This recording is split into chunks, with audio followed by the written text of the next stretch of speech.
Hello everyone, welcome to RD Institute of Commerce. Today we are going to start some value based question of chapter 1 जिसमें आपको coat line को जाना बहुत ज़रूरी होता है. समटाइम क्वेश्चंस में आता है कि कोट लाइन के साथ आप आंसर दीजिए, तो वो आपने कैसे करने हैं ये इस वीडियो में आपको सिखाया जाएगा. Let's start. So our first question is Rajshri is a branch manager of Aditya Handicrafts Private Limited. The company objective is to promote the sale of Indian handloom and handicraft products. Its sale fabric, furnishing, ready-made and household items are made out of traditional Indian fabrics. Rajshri decided quantities, variety, color and texture of all the above items and then allocates resources for the purchase from different suppliers. She appoints a team of designer and craft people in the company who develop the same print for bed covers in bright colors on silk. Although they looked very impressive, they were more expensive than they had planned to sell. Average customer could not afford to buy it. Praising their efforts, Rajshri suggested that they should keep the silk bed covers for special occasions like Diwali and Christmas and offer the cotton bed covers on regular basis to keep cost under control. Questions पढ़ने के बाद आपने ध्यान देना है कि आपसे कौन सा क्या पूछा गया है. आपसे पूछा गया है कि कोट लाइन के साथ आप आंसर दो कि इसमें मैनेजमेंट के कितने फंक्शन डिफाइन किए गए हैं. Planning, organising, staffing, directing, controlling. तो कोट लाइन का मतलब ये होता है कि कौन सी लाइन आपने पढ़ी जिसकी वजह से आपने ये वाला आंसर दिया. क्वेश्चन में लिखा है Rajshri decided quantity, variety, colour and textures of all of items. That means कि उसने प्लान किया. एलोकेट रिसोर्सेज कलेक्ट करे. दैट मीन्स ऑर्गेनाइज किया. स्टाफ अपॉइंट किया जिसने डिज़ाइनर बनाई बेडशीट्स, क्राफ्ट पीपल अपॉइंट करे. That means staff put on किया. राजश्री ने सजेस्ट किया कि सिल्क बेड कवर जो है वो स्पेशल ओकेजन दिवाली, क्रिसमस के लिए रखे जाएंगे. दैट मीन्स उसने डायरेक्शंस प्रोवाइड करी. Offer to cotton bed covers on regular basis to keep cost under control. That means इसने कंट्रोलिंग वाला फंक्शन परफॉर्म किया. तो कोट लाइन का मतलब ये होता है कि आपने कौन सी लाइन पढ़ी जिससे आपने ये वाला आंसर दिया. I hope it is clear. So the next question is, मैं आपको क्रक्स बताती हूँ इस क्वेश्चन के, बिकॉज क्वेश्चन वैल्यू बेस्ड होते हैं तो काफ़ी बड़े बड़े हो जाते हैं.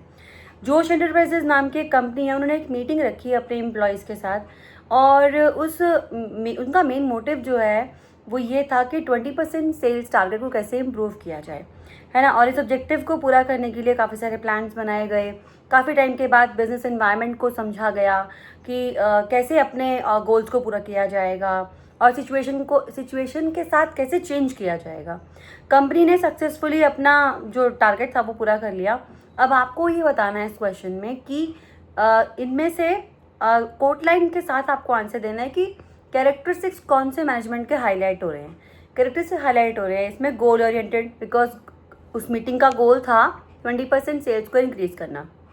दूसरा हो रहा है मल्टी डायमेंशनल, बिकॉज एम्प्लॉयज़ के बारे में, उनके ऑपरेशंस के बारे में बात करी गई है.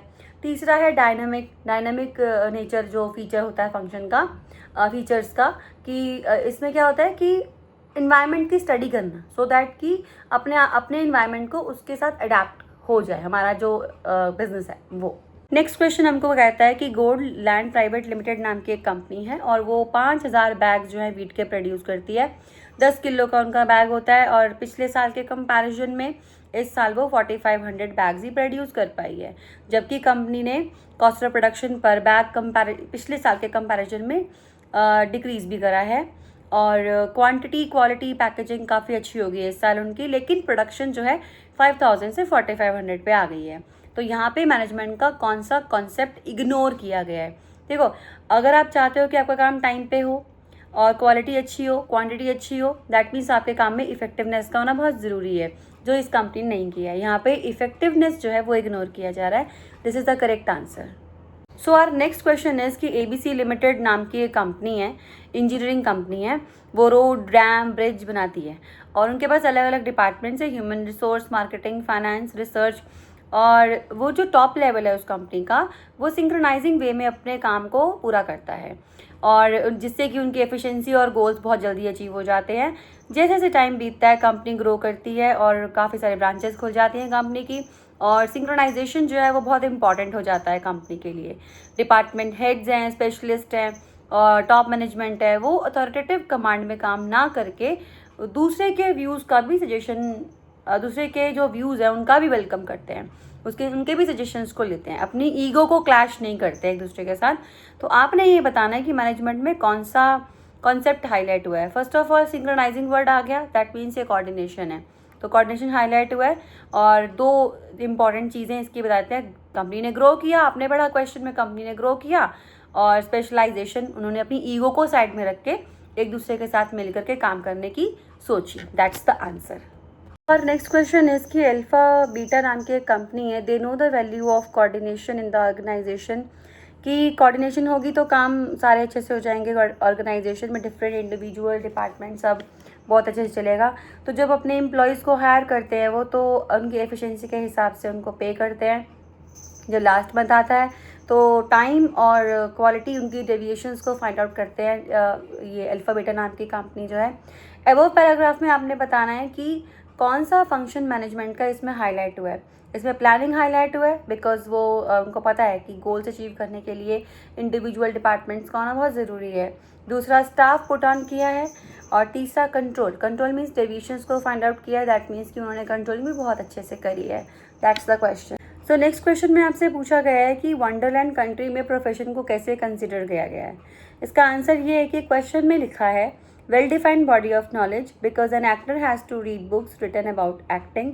रिस्ट्रिक्टेड एंट्री बिकॉज क्वेश्चन में लिखा है टू जज the ability of an actor an examination is conducted and then a degree is assigned. एक डिग्री होनी चाहिए तभी आप उस प्रोफेशन में आ सकते हो।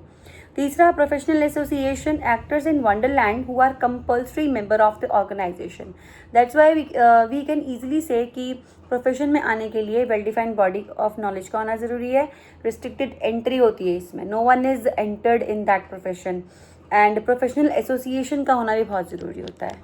तो और नेक्स्ट क्वेश्चन इज कि फॉल्टी वर्क्स नाम की एक कंपनी है, उनके पास एक प्लांट सुपरिटेंडेंट है अमित, जो कि डिफ़िकल्ट सिचुएशन को बहुत ईजिली हैंडल कर लेता है। वो हर वीक में एक प्लान बनाता है जिससे कि एफर्ट्स भी वेस्ट ना हो और टाइम भी बच जाए डिपार्टमेंट का। और कंपनी में चल रहे कंपटीशन की वजह से वो काफ़ी अपसेट है, और जिसकी वजह से नेगेटिव इम्पैक्ट प्रोडक्शन पे पड़ रहा है। उसने अपने सारे काम 26 फरवरी को ही पूरे कर लिए, जबकि उसका टारगेट जो था वो 28 फरवरी तक का था। लेकिन उसका बॉस उससे अभी भी खुश नहीं है बिकॉज उसने काम को पूरा करने के लिए कॉस्ट ज़्यादा लगा दी। आपने ये बताना है कि इसमें मैनेजमेंट का कौन सा कॉन्सेप्ट वॉयलेट हुआ है। पहला, कोऑपरेशन नहीं है बिकॉज एम्प्लॉयज़ आपस में लड़ झगड़ रहे हैं, कॉम्पिटिशन क्रिएट कर रहे हैं, और काम में एफिशिएंसी नहीं है। दैट मीन्स कि कॉस्ट ज़्यादा लगा दी है, काम को टाइम पे कंप्लीट कर लिया है लेकिन कॉस्ट ज़्यादा लगा दी है।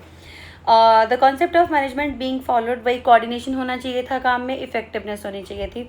बी पार्ट में आपसे पूछ रहा है also tell at which level of management does Amit work. Amit कौन से लेवल पे काम करता है, तो अमित मिडिल लेवल पे काम करता है। So the next question is कि दिनेश जो है एक वर्सेटाइल मैनेजर है, अपने काम में ज़्यादातर टाइम वो प्लानिंग के काम में बिजी रहता है। एक दिन उसका फ्रेंड जो एडवर्टाइजमेंट कंपनी में काम करता है उसको लंच के लिए बुलाता है और उससे कहता है कि मैं अपनी कंपनी के लिए एक राइट पर्सन राइट जॉब देने के लिए ढूंढ रहा हूँ।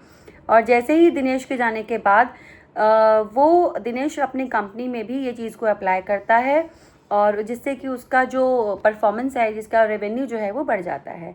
आपने ये बताना है कि दिनेश कौन से लेवल पे काम कर रहा है।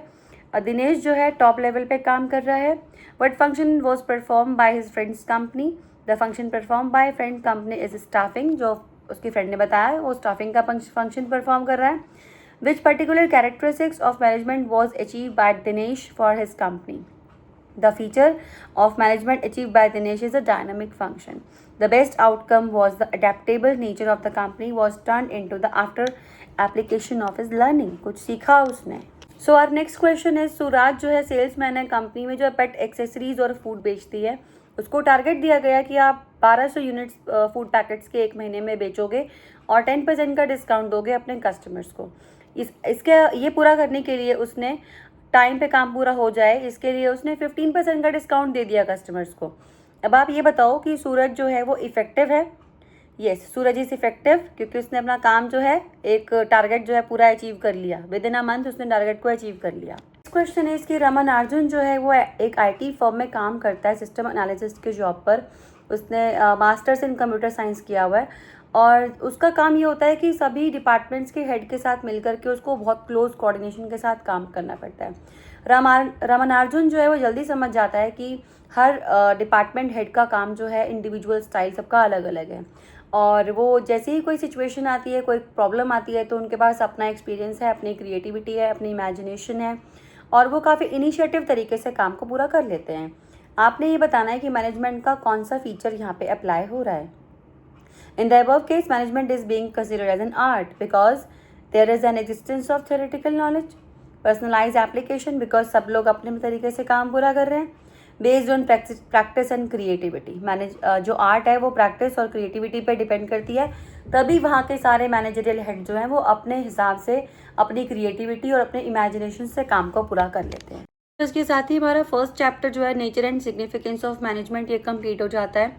सारे क्वेश्चन कराना is not possible for me, value based question basically. So if you want कि आपको चैप्टर 1 के एटलीस्ट 50 वैल्यू बेस्ड क्वेश्चन मिल जाएं तो आप कमेंट बॉक्स में मुझे मैसेज कर दीजिएगा, I will send it to you. और ये सारे क्वेश्चन जो हैं वो PYQs में से लिए गए हैं। And thank you for watching.